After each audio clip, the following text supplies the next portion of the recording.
본가의 말씀은 고린도전서 3장 10절에서부터 마지막 23절 말씀까지. 본가의 말씀을 그래서 제목을 신령한 뭘 건축을 한다고요? 성전을 건축한다. 이렇게 말씀의 제목을 잡았는데, 신령한 성전 건축을 위해서 대제를 4개로 나눴더군요. 10절과 11절은 성전을 건축하는 그 터. 성전은 어디에 건축을 할 것인가? 그 터가 중요하겠죠? 터에 대해서. 그리고 이제 12절에서는 두 번째 대지로 성전을 건축하는 그 재료 6가지가 나오는데, 우리는 어떤 재료로 지금 성전을 짓고 있는가? 우리 자신을 좀 돌아봐야 되겠고, 그리고 그 재료로 성전을 건축을 할 때 하나님께서 시험을 하셔요. 그 말씀이 13절에서부터 15절 성전 건축을 시험을 하게 됩니다. 그래서 우리가 어떻게 성전을 건축해야 될 것인가? 마지막으로 16절에서부터 23절까지는 성전 건축을 할 수 있는 제대로 된 방법, 하나님께서 사도 바울을 통해서 이렇게 얘기를 하고 있어요. 자, 첫 번째 대주로 가지고 성전 건축의 터에 대해서 얘기를 하는 건데, 10절 한번 읽어보세요. 10절. 내게 주신 하나님의 은혜를 따라 내가 지혜로운 건축자와 같이 터를 닦아두매 다른 이가 그 위에 세우나 그러나 각각 어떻게 그 위에 세우기를 조심할지니라. 예, 내게 주신 하나님의 은혜를 따라, 이렇게 사도 바울이 얘기를 하고 있는데, 사도 바울이 받은 사도의 직분은 은혜로 됐다는 얘기고, 그 은혜를 따라서 지금 어디를 세웠다는 거냐면 고린도 전서를 기록하고 있으니까 고린도 교회를 세웠다는 얘기예요. 지혜로운 건축자와 같이 터를 닦아둬서, 고린도 교회의 터를 닦아둬서 그 모든 일들을 통해서 자신이 한 일이다, 이렇게 얘기를 한 겁니다. 은혜로 됐다는 거예요. 그래서 지혜로운 건축자와 같이 터를 닦아두고 또 다른 이가 그 위에 세웠다는 거예요. 바울은 그러니까 앞에서는 심는 은사였죠. 바울은 심었고 아볼로는 뭐를 줬고 물을 줬어요. 개척교회 목사님을 통하여서, 그러니까 사도 바울은 그 마치 땅을 파고 씨를 심는 것처럼 사도 바울은 심는 은사가 있었어요. 그리고 두 번째 그 뒤를 따라서 아볼로 목사님 오셨는데, 아볼로는 심은 그 식물을 잘 자라도록 물을 많이 줬다고요. 각각 뭐를 따라서? 하나님께 주신 은혜를 따라서 합당한 일을 했다는 거예요. 그러니까 은혜가 다 달라요. 목사도 하나님께 주신 은사가 같을까요? 다를까요? 다 달라요. 저는 뭔 은사가 있는지 제 자신을 보게 되면 잘 모르겠지만, 하나님께서 주신 은사가 목사들마다 다 다르다고요. 같은 사람이 한 사람도 없어요. 그래서 로마서 12장을 한번 가보세요. 12장 6절에서부터 8절 이렇게 얘기하고 있습니다. 로마서 12장 6절에서부터 8절.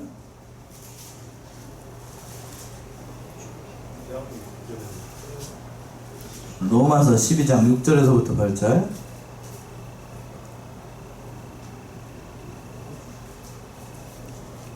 우리에게 주신 은혜대로 받은 은사가 각각 다르니, 혹 예언이면 믿음의 본시대로, 혹 섬기는 일이면 섬기는 일로, 혹 가르치는 자면 가르치는 일로, 혹 권유하는 자면 권유하는 일로, 구제하는 자는 성실함으로, 다스리는 자는 부지런함으로, 공유를 베푸는 자는 즐거움으로 할 것입니다. 예, 그랬죠? 우리에게 주신 은혜대로 받은 은사가 각각 같다고요? 다 달라요. 여러분들도 다 달라요. 여러분들이 다 다르다는 얘기는, 성도들에게 주신 은사가 각각 다르다는 얘기는 목사도 다 다르다는 얘기겠죠? 목사도 다 달라요. 개척의 은사를 주셔가지고 개척교회를 잘 세우는 목사님이 있습니다. 우리 교단에도 있어요. 그러니까 그분의 역할은 개척을 해가지고 교회를 세우는 역할이에요. 저에게는 그런 은사가 없는 것 같아요. 그러나 두 번째 은사는 어떤 은사가 있냐면, 말씀을 잘 가르쳐서 아볼로처럼 성도들을 굳건한 믿음 가운데 세우는 은사가 있는 목사님들이 있습니다. 그렇죠? 누구에게나 다 은사가 다 같은 게 아니에요. 다 달라요. 그러나 자 보세요. 하반절에서 그랬죠? 10절 하반절. 그러나 각각 어떻게 그 위에 세우기를 조심할지니라. 그러니까 세울 때에 그 모든 은혜를 따라서 각각 조심하면서 자신의 모든 일들을 교회의 터 위에 잘 세워야 나가야 된다라고 얘기를 했는데 그 터가 뭔가? 11절이요? 11절. 이 닦아둔 것 외에는 능히 다른 터를 닦아둘 자가 없으니 이 터는 곧 예수 그리스도라. 이 터는 곧 누구시라고요? 예수 그리스도. 예수 그리스도라는 터 위에 교회를 세워야 됩니다. 이것 터 외에 그리스도 외에 다른 터가 있다고요? 없다고요? 없어요. 없어요. 그리스도가 반석이 되시고 그리스도 위에 교회가 서나가는 것이지 다른 세상적인 지혜나 그런 방법으로 세울 수가 없는 거예요. 그래서 그리스도께서 교회를 세우시고 그 교회를 세우기 위해서 사도와 목사를 세우는 것도 누가 세워요? 그렇게 세우는 거예요. 하나님께서 그리스도를 통해서 다 세우셨던 것처럼 하나님께서 그러니까 말씀을 받아서 예언하는 것 모든 일들을 하는 것도 다 하나님께서 하시는 겁니다. 그런데 자유주의 신학자들이나 믿음이 없는 사람들은 하나님의 말씀 말고 다른 방법을 통해서도 하나님의 일을 감당할 수 있어야 된다. 또 성경에 있는 모든 말씀들 가운데서 사람이 이성적으로 판단했을 때 믿을 만한 말씀들은 믿고 이성적으로 판단해 봤을 때 믿어지지 않는 말들은 좀 빼고 믿자 라고 하는 사람들이 있어요. 오전에서 그랬죠? 제가 물어봤더니 여러분들 어떤 대답을 못하더군요. 엘리야가 회류바람을 타고 가는 거, 보통 사람이 회류바람을 타면 어떻게 될까요? 여러분들 회류바람 탔어. 태풍 가운데 있어요. 그럼 어떻게 되죠? 보통 사람은? 죽어요, 죽어. 정신 못 차리고 죽는다고요? 그런데 엘리야는 하나님의 능력으로 그렇게 하셨기 때문에 그 회류바람을 타고 어디로 올라가요? 하늘로 올라갑니다. 인간의 이성으로는 이게 잘 이해가 안 되니까 이성을 중요시하는 사람들은 그거 믿을 수 없다. 그거 빼고 믿자. 그거 심하다. 이렇게 얘기를 하는 사람들이 있다고요. 그러나 그거 빼면 이거 빼고 저거 빼고 나면 성경에서 남는 게 있을까요? 없을까요? 없어요. 뼈다구만 남아요. 뼈다구만. 남는 게 하나도 없다. 자, 그래서 계시록에서는 이렇게 얘기했죠. 요한계시록 22장 18절 19절.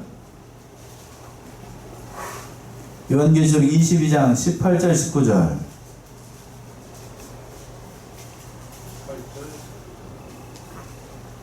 내가 이 책의 예언의 말씀을 듣는 각인에게 증거하노니 만일 누구든지 이것들 위해 더하면 하나님이 이 책에 기록된 재앙들을 그에게 더하실 터이요 만일 누구든지 이 책의 예언의 말씀에서 제하여 버리면 하나님이 이 책에 기록된 생명나무와 및 거룩한 송의 참여함을 제하여 버리시리라. 예.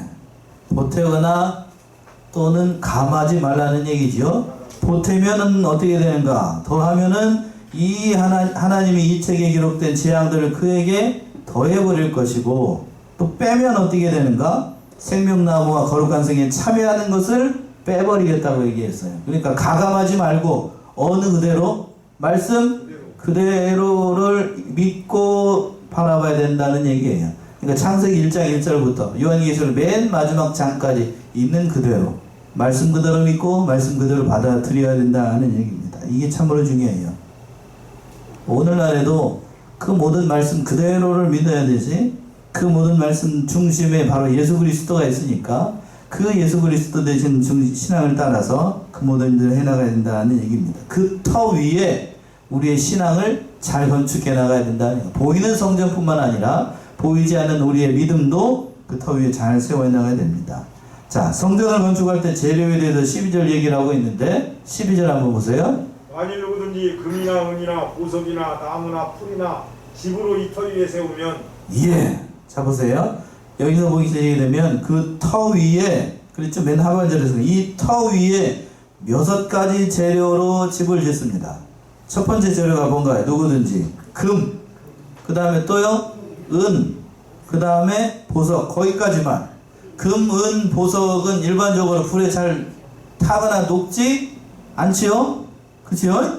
불에 타지 않는 재료들. 그리고 나무, 풀, 집. 나무, 풀, 집은 한번 바짝 마른 상태에서 성냥불 탁 던지면 어떻게 되죠?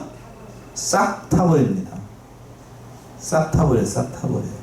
그러니까 여기서 보게 되면 재료가 6가지가 나오는데 앞에 3가지는 불타지 않는 재료이고 쉽게 불타지 않는 재료이고 뒤에 거 3가지는 어떻게 되는 재료? 불나면 싹 다 타버리는 거. 남는 게 없는 재료들을 얘기를 하는 거예요. 그러니까 얼마나 사도 바울이 이 예를 재료를 드는 이유가 뭔가 하면 얼마나 훌륭한 건축물을 짓는가가 중요한 게 아니고 어떠한 재료로 그 성전을 건축하는가, 이것이 중요하다는 얘기입니다. 그러니까 금이나 음이나 봄과 같이 불에 타지 않는 재료로 그 모든 진리와 영감을 받아가지고 깨달은 말씀대로 걸어가는 사람이 있는가 하면, 그러나 나무나 풀과 집과 같이 주변에서 쉽게 구할 수 있는 것으로 쉽게 집을 짓는 사람들도 있다는 얘기예요. 그러나 그것대로 하게 되면 마지막 순간에 하나님께서 그 불의 공력으로 시험을 할 때에 남는 게 나무나 풀이나 집으로 지으면 있을까요? 없을까요? 없어요. 없다는 얘기입니다. 말씀대로 행하는 자들이 그 모든 일들이 일어나갈 수 있는데, 그렇다고 하면 나무나 풀이나 집으로 이 터 위에 세우면 불타는 재를 드는데, 이렇게 집을 짓는 사람들이 어떠한 자들인가? 이 사람들은 구원 못 받은 사람들인가? 그건 아니지요. 어디 위에 집을 짓죠? 아니 보세요. 11절에 어디 위에다 집을 짓다라고 되어 있어요. 이 터는 곧 예수 그리스도라. 그래서 12절에서 보면 이 터 위에 세우면이라고 되어 있으니까 그 반석이 뭐였어요? 예수 그리스도니까 다 터는 그리스도 예수 안에서 그 믿음 생활을 했던 거예요. 그러니까 이 사람들은 믿지 않는 사람이 아니고 믿는 사람입니다. 믿는 사람인데 어떤 사람들인가 하면 육에 속한 신자가 아니고 육신에 속한 신자예요. 그렇죠? 육에 속한 신자들은 어떤 자들이라고 그랬어요? 안 믿는 사람이라고 그랬죠? 육에 속한 신자라고 그냥 헷갈리는구나. 육에 속한 사람은 믿지 않는 사람이에요? 2장 14절에도 그랬죠? 다시 한번 보세요. 2장 14절. 육에 속한 사람은 하나님의 성령의 일을 받지 아니하나니 저희에게는 미련하게 보이며 또 깨닫지도 못하나니 이런 일은 영적으로라야 분별함이니라. 육에 속한 사람은 하나님의 성령의 일을 받지 않았으니까, 성령을 받지 않았으니까 예수 믿는 사람이 아니라는 얘기지요. 그러니까 여기서는 예수 그리스도라고는 터가 있으니까 이 사람들은 믿는 사람이에요. 믿는 사람인데 믿음이 시원찮아요. 오늘 새벽에 있는 말씀으로 하게 되면 어린 신자예요. 어린 신자. 그렇죠? 장성하지 못한 어린 신자. 오늘날 우리 교회 안에 이런 어린 신자들이 많습니다. 저는 아닌데요, 목사님. 우리 교회는 다 장성하신 분들만 있을 줄로 알아요. 아멘이시죠? 양심이 찔리신가요? 얼른 빨리 이럴 때는 야면해야 돼요. 다 장성하신 자들인 줄로 압니다. 예, 그런 사람들이 돼서 하나님 앞에 마지막에 불로 심판할 때 남는 게 있어야 돼요. 남는 게 아무것도 없다. 하나님도 민망하고 여러분도 남는 게 없으면 민망하고, 그걸 옆에서 지켜보고 있는 저도 역시 민망하겠죠. 남는 게 있어야 돼. 남는 게 있어야 돼. 그 얘기를 지금 얘기를 하고 있는 거예요.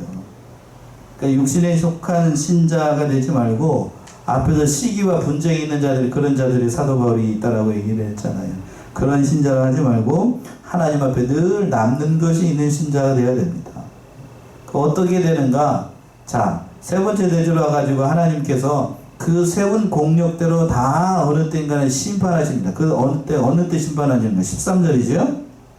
각각 공력이 나타날 터인데 그날이 공력을 밝히리니 이는 불로 나타내고 그 불이 각 사람의 공력이 어떠한 것을 시험할 것입니다. 예, 각각 공력이 나타날 터인데 그날이 공력을 밝히리니, 그날은 어떤 날일까요?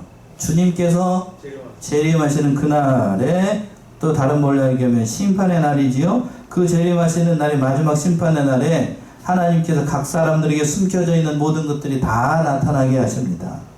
겉보기에는 그럴듯하게 했던 모든 것들도 예수님의 말씀 앞에서 다 심판을 받게 되는데, 그 심판 때에 다 나타나요. 어떻게 성전을 건축했고 우리의 믿음의 길을 어떻게 걸어갔는지 다 심판하십니다. 그래서 그랬잖아요. 그 불이 각각 각 사람의 공력이 어떠한 것을 뭐 할 것이라고요? 시험할 것이다. 시험할 것이다. 자, 이 시험은 좋은 의미의 시험일까요? 아니면 나쁜 의미의 시험일까요? 좋은 의미의 시험이죠. 뭘 주는 시험이기 때문에 14절에서 그랬잖아요. 만일 누구든지 그 위에 세운 공력이 그대로 있으면 뭘 받아요? 상 받는 시험이니까 이 시험이 있어야 되겠어요? 없어야 되겠어요? 있어야 됩니다. 있어야 되겠죠? 있어야 됩니다. 그때 남는 게 있어야 돼요. 남는 게 있어야 됩니다. 자, 금은 보석으로 지은 사람은 하나님, 그 예수님께서 말씀으로 심판하시고 모든 일들을 했을 때에 남는 게 있어요. 남는 게 있으니까 하나님 앞에서 상을 받고 그 모든 일들을 통하여서 하나님 앞에 영광이 되고 그걸 지켜보는 모든 사람들 앞에서도 칭찬과 영광을 받게 됩니다. 혹자들은 그렇습니다. 교계에서도 그래요. 천국에 대한 상급에 대해서 회의적으로 얘기하는 사람들이 있습니다. 그러나 오늘 본문의 말씀에 보게 되면 반드시 뭐가 있다라고 되어 있죠? 만일 누구든지 그 위에 세운 공이 그대로 있으면 뭐를 받는다고요? 문자 그대로 상을 받는다라고 얘기했죠? 그러니까 상이 있다는 얘기예요? 없다는 얘기예요? 있어요. 자, 그러면서 최고의 상급은 예수 그리스도가 맞아요. 그러나 여기에서 상이라고 하는 거는 그 터 위에 세운 공력이 남아있으면 하나님 앞에서 영광을 받는 거니까 이건 공심판이 아니고 사심판이에요. 그렇죠? 공심판이 아니고 사심판이라고 해요. 각각 세운 공력에 따라서 하나님께서 칭찬과 영광이 다 다릅니다. 자, 6장 한번 보세요. 요한계시록 6장 9절로 한번 가보세요. 특별한 상급과 영광이 다 달라요. 요한계시록 6장 9절에서부터 11절. 다섯째 인을 떼실 때에 내가 보니 하나님의 말씀과 저희의 가진 증거를 인하여 죽임을 당한 영혼들이 제단 아래 있어 큰 소리로 불러 가르되 거룩하고 참되신 대주제여 땅에 거하는 자들을 심판하여 우리 피를 신원하여 주지 아니하시기를 어느 때까지 하시려나이까 하니 각각 저희에게 흰 두루마기를 주시며 가라사대 아직 잠시 동안 쉬되 저희 동무종들과 형제들도 자기처럼 죽임을 받아 그 수가 차기까지 하라 하시더라. 예. 예수님께서 인을 떼실 때에 다섯 번째 인을 떼실 때에 뭐가 보여졌냐면 내가 보니 하나님의 말씀과 저희의 가진 증거를 인하여 어떻게 죽임을 당한 사람? 죽임을 당한 영혼들이 어디 아래 있다고요? 제단 아래 있었습니다. 예수님의 말씀 때문에 죽임을 받은 사람들이 제단 아래 있었다는 얘기는 특별한 반열이 있다는 얘기죠. 이 사람들 누구죠? 순교자들이잖아요. 순교자들. 큰 소리로 불러가로되 거룩하고 참되신 대주제 땅에 거하는 자들 언제 심판하여 우리의 피를 신하여 주시기를 주지 아니하시기를 어느 때까지 하시려니까 하니 하나님의 말씀이 잠시 쉬어라. 그랬죠? 동료들이 다 찰 때까지 기다려라 라고 했던 얘기는 특별한 반열이 있다는 얘기예요. 순교자의 특별 반열? 그쵸? 순교자의 특별 반열이 있다는 얘기는 반열 말고 반열 밖에 있는 사람도 있다는 얘기 없다는 얘기예요? 있다는 얘기죠. 순교자의 반열은 아무나 들어가는 게 아니에요. 순교자의 반열은. 이 순교자의 반열에 있는 사람들 대표적인 사람이 바로 누구일까요? 오늘 본문의 말씀에 나오고 있는 사도 바울 아닐 거 아니에요? 그렇겠죠? 목배임을 당해서 일찍 순교했으니까. 그리고 사도들 가운데 대부분의 사도 베드로를 위시해서 그 대부분의 사도들이 거기 앉아 있을 거고 죄송한 얘기지만 사도 요한은 여기 없겠네요. 그렇죠? 예. 그러니까 특별 반열이 있어요. 사도라고 해도 다 그 자리에 앉아 있는 게 아니란 얘기입니다. 그것도 특별히 사도가 아니어도 예수 그리스도 믿다가 순교를 당한 사람들이 많습니다. 이름 없이 빚도 없이 주를 위해서 충성 봉사하다가 일찍 죽임을 당한 사람들이 있어요. 거기 앉아있는 사람들이 있다는 얘기입니다. 그걸 다 지켜보고 있어요. 우리들도 가게 되면 천국에 올라가게 되면 특별 반열에 앉아있는 그 순교자의 그 단에 앉아있는 사람들 여러분 보게 돼요. 자손 만대가 아니죠. 천군 천사들과 하나님의 보는 앞에서 여러분들이 보는 앞에 앉아있는 그 특별 반열에 앉아있는 사람들 있습니다. 영광의 반열이 아니에요. 영광의 반열. 그래서 이 특별 반열에 앉기를 소원해가지고 그렇게 순교의 제물이 되기를 원하는 그 일제시대 때 그런 사람들이 많았다고 하잖아요. 목사님들이. 그러나 그랬다고 합니다. 기도했더니 저는 왜 순교반열에 참여할 수 없습니까? 그랬더니 그 대답이 그랬대요. 거기에는 뭐가 있어야 된다고요? 티켓이 있어야 된다. 뭐가 있어요? 티켓. 하나님의 티켓, 쉽게 얘기하면 하나님의 예정 가운데 있다는 얘기예요. 아무나 들어갈 수 있다라고. 그런 자리가 아니라는 얘기입니다. 자, 본문으로 돌아와서 15절 보시면 15절. 누구든지 공력이 불타면 해를 받으리니 그러나 자기는 구원을 얻되 불 가운데서 얻은 것 같으리라. 예.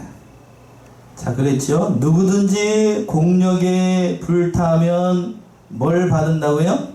해를 받습니다. 앞에서는 세운 공력이 그대로 있으면 뭐를 받고? 상을 받고, 공력에 불타면 뭐를 받고? 해를 받습니다. 해를 받는다는 얘기는 다른 얘기를 한다라고 하면 그 자체가 부끄럽다는 얘기 뒤에 답이 나와 있어요. 그러나 자기는 뭐를 얻대? 구원을 얻어요. 이 사람들 구원 못 받는다는 얘기가 아니고 오해를 살까봐 사도 바울이 얘기를 했어요. 구원은 어때? 어디 가운데서 나온 것 같아요? 불 가운데에서 얻은 것 같으리라. 자, 이 부분의 해석을 놓고 우리 교단에서 이게 부끄러운 구원이라고 얘기를 합니다.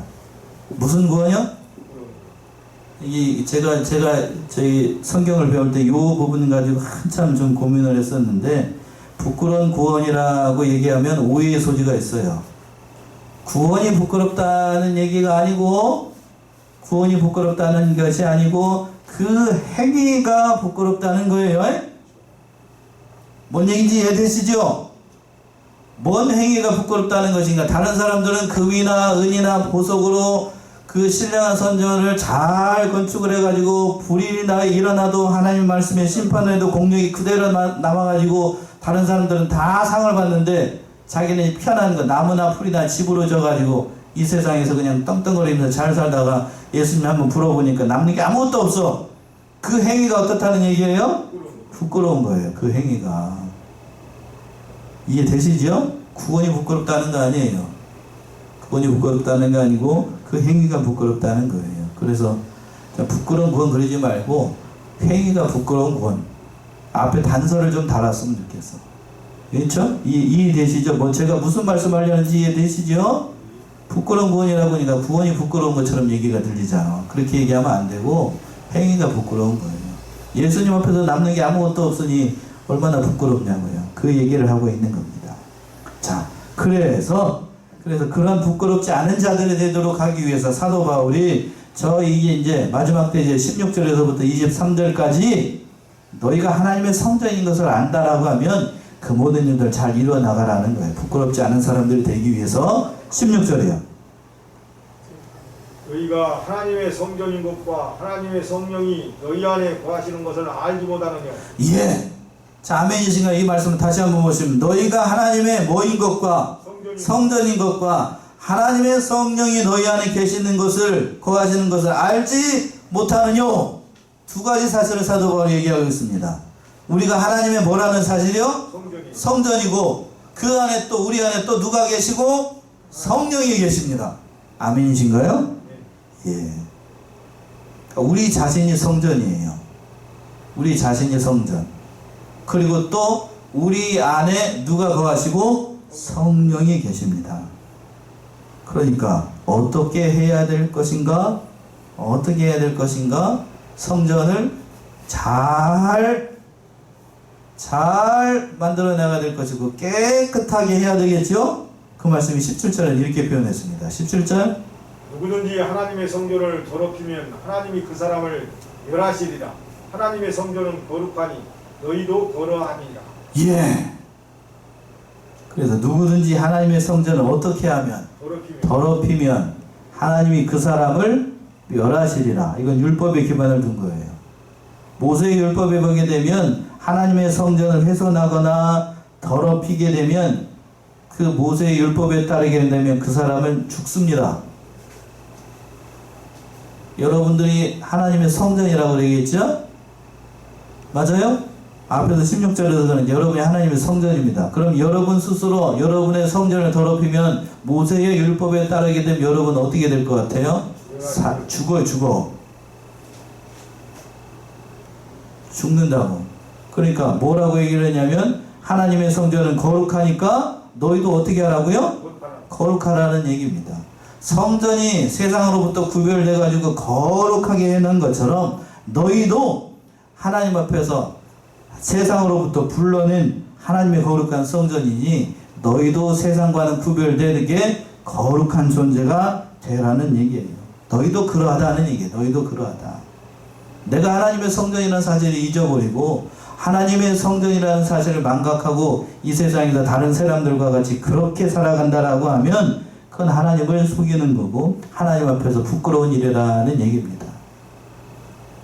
우리가 하나님의 성전이다. 여러 가지로 제가 얘기를 드리고 싶지만 여기에서 이 사실이 중요해요. 성전.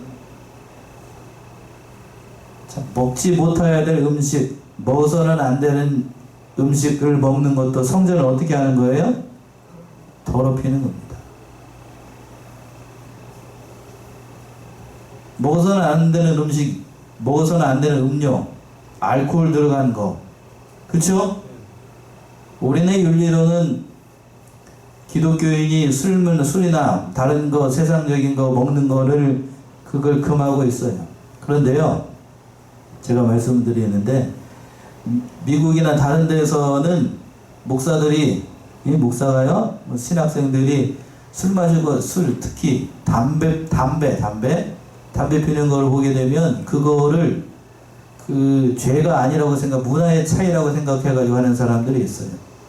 이게 무슨 얘기인가 하면 이 한국에서 이렇게 말씀 배우다가 그 미국에 가가지고 미국 웨스트민스터 신학교라고 하는데 그때 외국에 가가지고 갔더니 그 캠퍼스 안에서 목사님들이 시가 아시죠? 시가 압니까? 이렇게 그 말려진 그 담배 있잖아요. 목사님들이 그걸 막 피고 돌아다니는 거예요. 그래서 한국 유학생이 그걸 보고 기겁을 해가지고 그 다음 날도 수업이 안 들어갔대요. 그 목사님 담당하는 거 수업을. 그래서 왜 안 들어오는가라고 해가지고 목사님이 그 유학생을 불러가지고 물어봤답니다. 우리 문화에서는 자기가 배우기로는 목사님들이 이 세상 그 담배 피는 거 그거 율법 위반이라고 생각해서 그렇게 하지 않습니다. 그랬더니 그 뒤로 그 목사님이 그 얘기를 듣고 어떻게 됐을까요? 그걸 끊었어요. 그리고 우리 구라파 같은 데도 마찬가지, 유럽 같은 데도 거기는 독일이나 다른 것들도 포도주 그리고 또 특별히 맥주 문화가 발달되어 있습니다. 그렇죠? 독일 맥주 유명하잖아요. 맥주가 유명하다고요. 그래서 그 믿는 사람들도 역시 믿는 사람이나 믿지 않는 사람들이 다 같이 지화자 하면서 뭘 마셔요? 맥주 마십니다. 그런데 우리 문화에서 목사님이 저 같은 사람이 와가지고 믿는 사람이 안 믿는데 지화자 하고 짱 부딪히면 어떻게 될까요? 파면입니다. 파면. 바로 파면이라고. 예? 이해되시죠? 그러니까 그 문화에 따라서 기독교가 꽃을 피우는 문화 자체가 다른데 그렇게 구별된 생활을 하라는 얘기예요. 이 사실이 참 중요해요. 이 사실이. 그러니까 늘 오늘 말씀으로 돌아와가지고 17절의 말씀을 드렸잖아요. 누구든지 하나님의 성전을 어떻게 하면? 더럽히면 하나님이 그 사람을 어떻게 한다고요?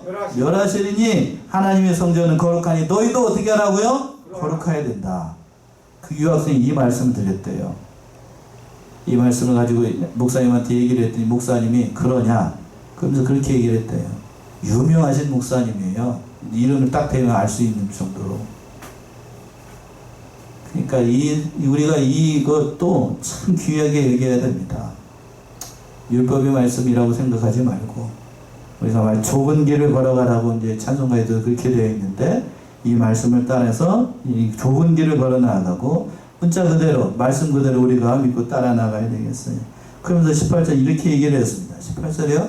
아무도 자기를 속이지 말라. 너희 중에 누구든지 이 세상에서 지혜 있는 줄로 생각하거든 미련한 자가 되어라. 그리하여야 지혜로운 자가 되리라. 아무도 누구를 속이지 말라고요? 자기를 속이지 말라. 이 말의 뜻은 뭔가 하면 여러분 한 사람 한 사람이 누구라고 앞에서 얘기를 했죠? 성전이라고 얘기를 했습니다. 성전이고 그 성전 안에 누가 계시다고 했어요? 성령이 계시다 얘기했어요. 자기를 속이지 말라는 얘기는 곧 누구를 속이지 말라는 얘기예요. 성령을 속이지 말라고요.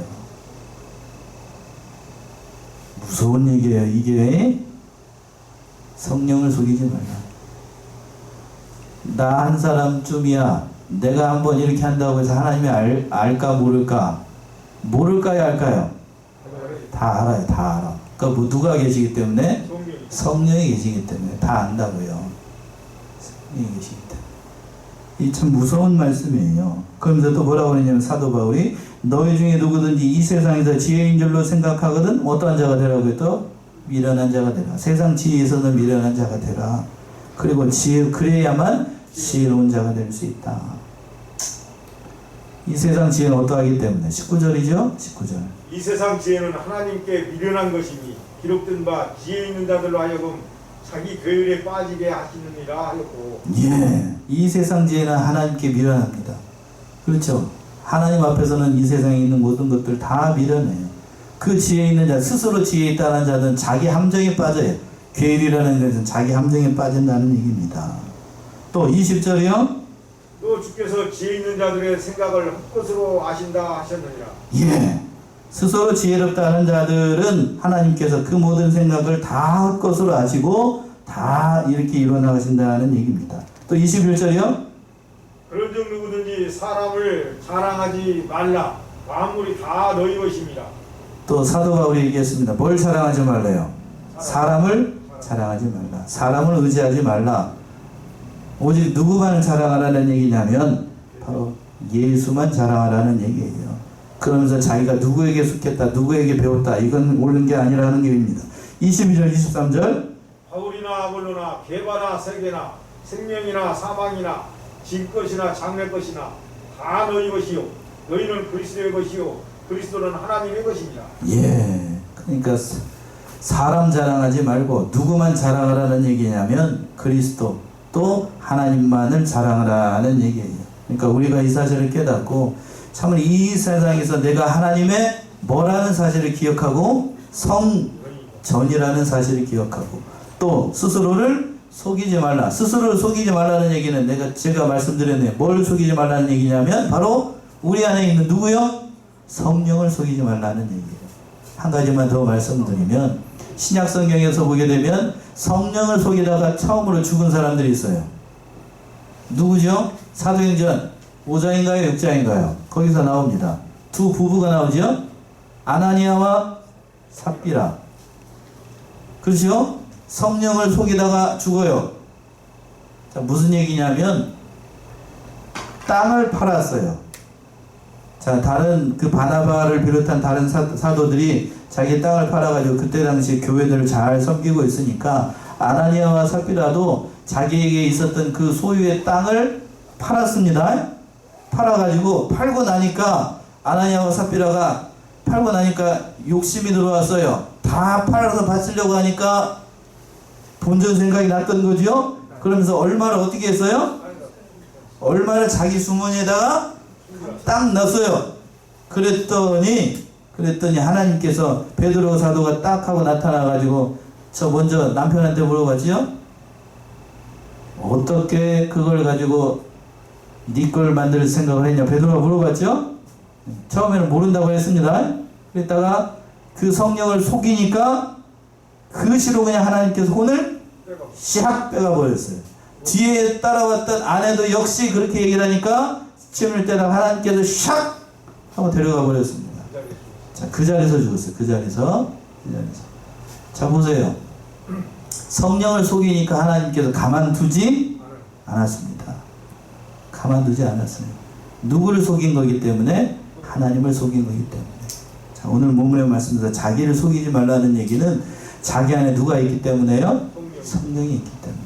우리도 그런 사람들 되지 말고 세상 앞에서나 하나님 앞에서나 진실되게 하나님을 잘 섬겨나가고 또 우리의 구원을 잘 이뤄나감으로 하나님 앞에서 복과 은혜를 받는 우리 사랑하는 성안의 성도님들 다 되시기 바랍니다. 예, 기도하겠습니다.